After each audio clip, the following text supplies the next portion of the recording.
Welcome to the Digital Insight, the official podcast series of CPO Strategy and Interface magazines. Today we're joined by Pascal Bensoussan, Chief Product Officer at Ivalua. Pascal will be discussing some of the challenges facing supply chain and procurement professionals in these rather unprecedented times. Well, Pascal, it's nice to meet you and thank you very much for giving us some of your valuable time. Nice meeting you as well. We really appreciate that. So maybe we could start if you could introduce yourself and talk a little bit about your current role at Ivalua. Yes, sure. My name is Pascal Bensoussan. I'm the Chief Product Officer at Ivalua. I've been with the company for almost 3 years. I've built my career in Silicon Valley. I spent 26 years in the Bay Area after leaving France, and I lead the R&D team at Ivalua. The product roadmap, the prioritization, the development process, our AI team, everything that's development, QA, documentation, upgrades, everything. In terms of in terms of where we are today with procurement and supply chain management, would you say it's fair to say that procurement certainly has undergone something of a revolution in recent years? Interesting. Well, it's funny when I decided to join Ivalua about 3 years ago. I came from ad tech, marketing tech. Those are very attractive SaaS, enterprise SaaS areas, very visual. A lot of collaboration with chatbot, with ecosystem integration with Google and Facebook and Google and LinkedIn and others. And when I joined Ivalua, I was thinking that I would potentially find a very bureaucratic software with a lot of forms and a lot of very regimented steps in I would say boring workflow that everyone, because of policies and company policies, have to follow. And it's not at all what I found. And it's not only because of Ivalua vision around where the company is going, but I think I had underestimated the level of innovation that is currently going on in procurement. And when you think of collaboration with suppliers, fast, concrete, effective collaboration, when you think of building resilience in the supply chain with automation, with AI capabilities, when you think about thousands and thousands of end users, you're trying to enable an entire company to buy efficiently on the procurement platform, to manage the process in the most usable, efficient, and even elegant way, then you find yourself with a set of challenges and technologies that are as attractive as what I've found in ad tech or marketing tech. And I mean, I guess procurement really is so much more than a back office function now, isn't it? I mean, it really is a strategic business enabler, really. It's exactly that, and it's really interesting to see that what used to be a back office function to some extent is now on the forefront of most large companies' core strategic directions, because of regulation, because of supply chain disruptions and global disruptions, because of the role that the procurement has to play actively in managing risk, in managing compliance, in managing the bottom line to some extent, but also the top line. When we look at sustainability, when we look at carbon emissions, environmental challenges, it's more than just managing a set of supplier relationships. It's managing at the core the brand of the company, and the attractiveness of the company when it comes to hiring, when it comes to revenue generation. And we see today at Ivalua now, we see that many companies are not just talking about their procurement process. They're talking about the strategic challenges that procurement helps solve for the entire company. I mean, you mentioned there some of the challenges that are facing procurement professionals in modern enterprises.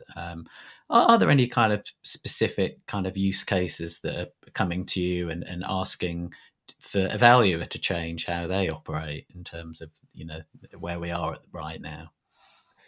Of course, there are plenty that cover the entire source to pay cycle. We see that collaboration, in particular, working with suppliers with a heightened level of transparency, a heightened level of trust, um, a lot of collaboration from a workflow perspective, where the workflows are not inside and internal to a company, but go back and forth, are multiplying. I can give you a few examples. On the sourcing side, we see many collaboration opportunities when it comes to, for example, managing a bill of material, and making sure that the different assembly and parts that are going to be sourced are well understood by the suppliers that are brought into an RFP.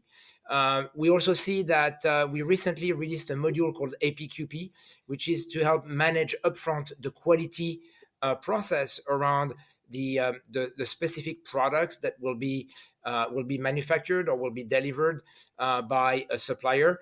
And again, it's a lot of collaboration with suppliers to ensure that you can follow a pretty regimented, pretty strict, pretty well-oiled process to ensure that you're going to get the criteria are well understood, the criteria around quality are well understood. Other examples, we released recently a cost driver capability that provides a way for large organizations to collaborate with their suppliers with a level of depth and transparency on the key drivers of behind the price of a product or an item. And we hear from large customers that having that transparency, that collaborative dialogue with suppliers provide another level of efficiency. For example, one of our very large customer in the consumer good business was realized that they can handle the freight and the transportation of items from the different distribution centers of that supplier more effectively at a lower cost than the supplier can, because they have a bigger network, and by having that dialogue and that visibility into the different elements and drivers of the ultimately the price of that item that is provided to a buyer, you can extract some of the cost out and get and benefit both parties with higher demand, more competitive product offering, and so on. Many areas on the contract side, we spent a lot of time building the next revision of our contract lifecycle management product, where we are convinced that online authoring and redlining contract very quickly between the two parties, going online and editing a document online, will be kind of the next phase of where legal entities will be moving, and they will have to, for many reasons: concurrency of editing a contract, the safety and the control that can be offered by an online editor, an online authoring platform, the speed, the guidance and the assistance via AI to redact the contract in the most compliant way with an understanding of the risks. Things you can't get by just passing around a Word document. And so I think that over the next 3 to 5 years, we're going to see the level of transparency and collaboration increase significantly. And I think with increased collaboration and certainly with the way in which companies are working together to build partnerships, maybe which are radically different to how they were in previous years. I guess there's that element of trust as well, isn't it, that needs to be established when you, for example, you're doing legal matters Absolutely. digitally or. And trust is key. Perhaps because we have done a big foray into direct sourcing in the recent years, we see that relationships with suppliers are long term. Like the successful relationships are relationships that are established for the longer term with strategic suppliers. Very recently, we had a customer in the fashion industry and the beauty product industry telling us that on their journey to become more sustainable and reduce carbon emissions, scope 3 carbon emission in their supply chain, it was not a matter of deciding to work with new suppliers that are potentially more carbon friendly. It was a matter of working with existing strategic supplier and providing guidance, education, support, sometimes even financial support to help those strategic suppliers take the same journey with a level of transparency and a level of collaboration that allows, for example, those buyers to take the level of carbon estimate, carbon footprint computations down one level into the product life cycle definition, upstream and downstream of those products.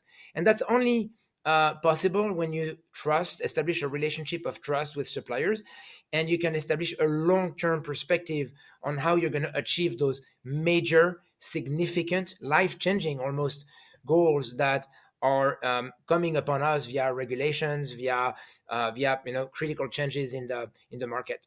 I mean, certainly, you've touched on a few of the challenges there. I mean, it's certainly a challenging time for the modern sort of chief procurement officer, isn't it?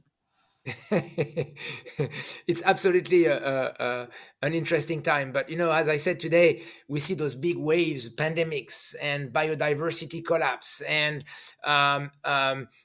carbon emissions, and inclusions and diversity or human rights.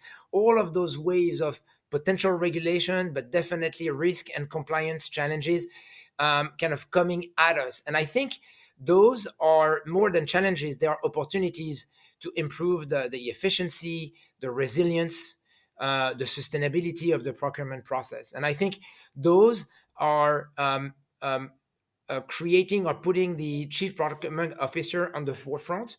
Um, at the level of a chief operating officer, a chief financial officer, a CEO, to really resolve those challenges that are, I would say, life defining or for an organization. Because many organizations, if they don't tackle those challenges properly as opportunity for growth, opportunity to build resilience, might not exist in 10, 15 years from now. And you're talking a bit there, in terms of looking forward, if you like. What do you think are going to be the big trends that are going to be affecting your clients and indeed the way you work, maybe over the next sort of 2 or 3 years? Yeah, it's a good question. I think that, of course, regulation uh, in terms of environment, human rights, diversity, inclusion, are going to force procurement organizations to tackle those issues with a little bit more urgency, more structure, more discipline, more focus, because they won't have years to get it right. If you've had access to the latest GIC report, uh, it really it's a call for action. We're talking that if nothing is done, the temperature worldwide will increase to 3.5 by 3.5 degrees within the next 25 years. That's a big challenge, and it's a call for action to act now. And we start seeing in many areas, of course, starting with construction or transportation, where regulation is already here, but we're starting to see a much heightened dialogue as to the type of capabilities that are needed to embark suppliers very efficiently on that journey, to get down to the numbers with reliable numbers, reliable metrics, reliable measurement, and then effective and collaborative action, saving actions to take the next step, right? So we see that the urgency is created here by regulation in this specific case. I see. And obviously, Evalua, your company, is very highly respected within the field. What are the big changes going on at Evalua, if you like? As the landscape changes, how is Evalua changing with it? It's a good question. Of course, we're growing, and we're growing on multiple fronts. I can tell you that. building a platform that goes from source to pay, covering source, supplier relationship management, sourcing and contract and procurement and invoicing and payment and the overall reporting on a fairly strong platform is a challenge, right? Being good at each of those areas is a challenge, but I think where we've invested is first and foremost in the platform, and having a very strong, very robust platform with a set of common libraries, common UX component, a very strong and robust core engine for workflow, document management, notifications, and so on, user management, that helps us accelerate, right? Because in some cases, even best of breed players need to not only build that platform, but then they need to build the kind of the vertical function that sits on top of it. In our case, the platform is already in place. A very strong platform is already in place, and so we have evolved where we see a lot of diversity and richness in the way the R&D organization is able to scale horizontally by having multiple packages being plugged onto the platform.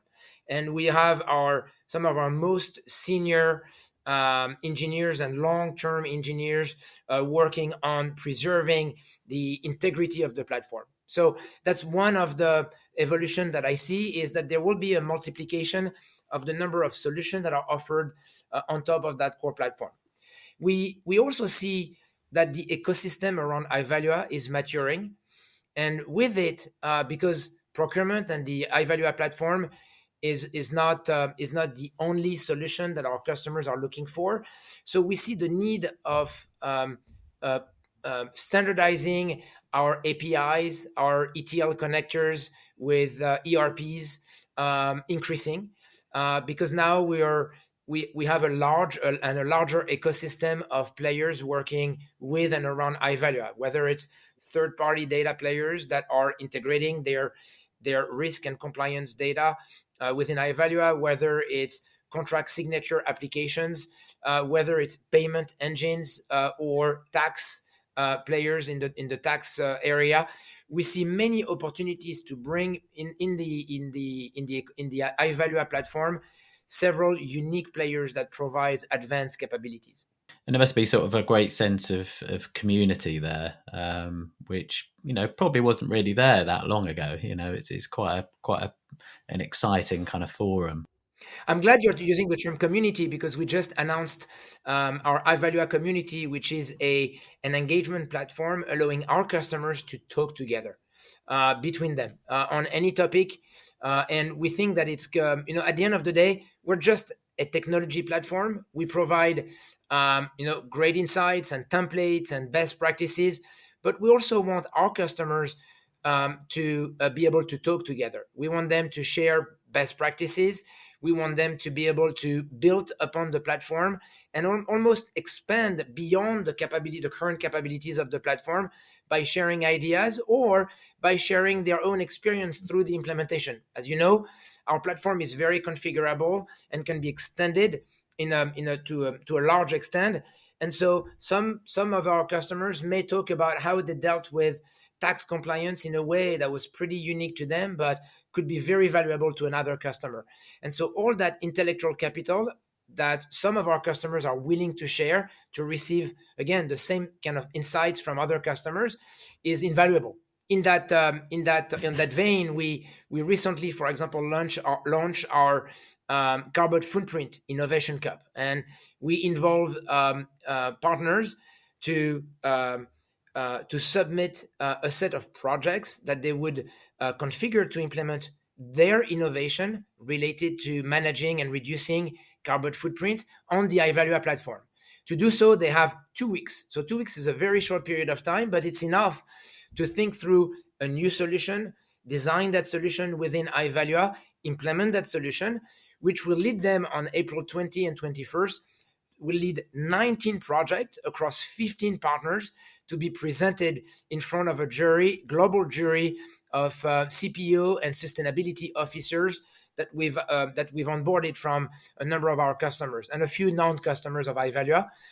So this is very exciting. It shows the power of the platform in bringing together different companies, in this case, partners of Ivalua's, implementation partners, and taking the next step in thinking through with their own thinking, their own intellectual capital, their own expertise to bring kind of Ivalua to the next level. And you say there is, it's quite an exciting feeling. Must also be quite a satisfying feeling to be kind of, for want of a better word, doing some good.